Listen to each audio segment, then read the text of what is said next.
झालेली आहे त्याच्यामुळे खूप लोकांचा नाही, ही कंपनी हायली एक्सप्लोजिव्ह कंपनी आहे. नागपूरमध्ये गेल्या 2-3 वर्षाचा हिशोब काढल्यानंतर 50-60 लोकांचा मृत्यू या अशा स्फोटकामध्ये झालेला आहे. आणि यामध्ये ना कामगार विभाग, ना सरकार, ना जिल्हा प्रशासन कुठेही गांभीर्यानं त्यामध्ये उपाययोजना परमनंट त्यांच्या सुरक्षेसाठी काहीच करत नाही. आले की त्या कंपन्याकडून 5-25 लाख रुपये मिळवून देणं.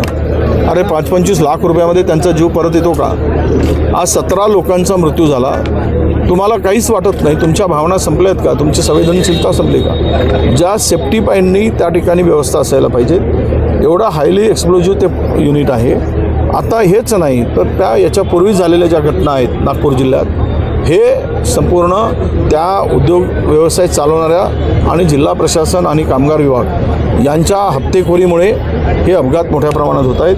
त्यांच्या संरक्षणासाठी, त्यांच्या सेफ्टीसाठी सरकारकडून ना प्रशासन कुठलंही कडक धोरण, कायदे आहेत पण अंमलबजावणी होताना दिसत नाही.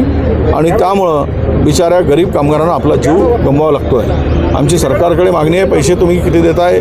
50-50 लाख रुपये द्यावं. त्यांचं घर आणि कुटुंब उद्ध्वस्त झालेलं आहे आणि त्या मालकावर, इंडस्ट्रीच्या मालकावर त्याच्यावर 302चा गुन्हा दाखल करावा आणि यापुढे अशा घटना घडणार नाहीत. केवळ चौकशी थातुरमातुर करून पालकमंत्री, मुख्यमंत्री म्हणतील की आम्ही चौकशी करू, यामुळे हा प्रश्न सुटणार नाही.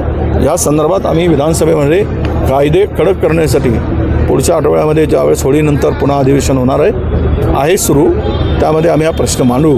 आणि आमचं सरकारलासुद्धा इशारा आहे आणि प्रशासनालासुद्धा. अशा प्रकारच्या घटना वारंवार घडत आहेत. त्यामुळं गांभीर्याने या पगड्याकडे वळवा आणि कडक पाऊल उचला, कायदे कडक करा अशी मागणीसुद्धा आमची असते. स्थानिक लोकांचं असं म्हणणं आहे की तिथे ऑडिट नीट झालेलं नव्हतं, ऑडिट तिथे नीट नाही. आम्ही हेही सांगितलं, मागच्या वेळेस जी चर्चा झाली, मी गेलो होतो, की मी या सगळ्या एक्सप्लोजिव्ह ज्या काही तयार कंपन्या आहेत, जिथे दारुगोळा तयार केला जातो, जिथे मिलिटरीचं सामान केलं जातं, ज्या काही हे केलं जातं, त्यामुळे त्या ठिकाणचे सगळ्यांचं ऑडिट करा. ऑडिट होतपर्यंत कुठलीही कंपनी यापुढे सुरू राहणार नाही, ही सुद्धा मागणी मी करतो आहे. तसं पत्र आम्ही दाब केलेलं आहे आणि मुख्यमंत्र्यांना ते पत्र आम्ही देतो.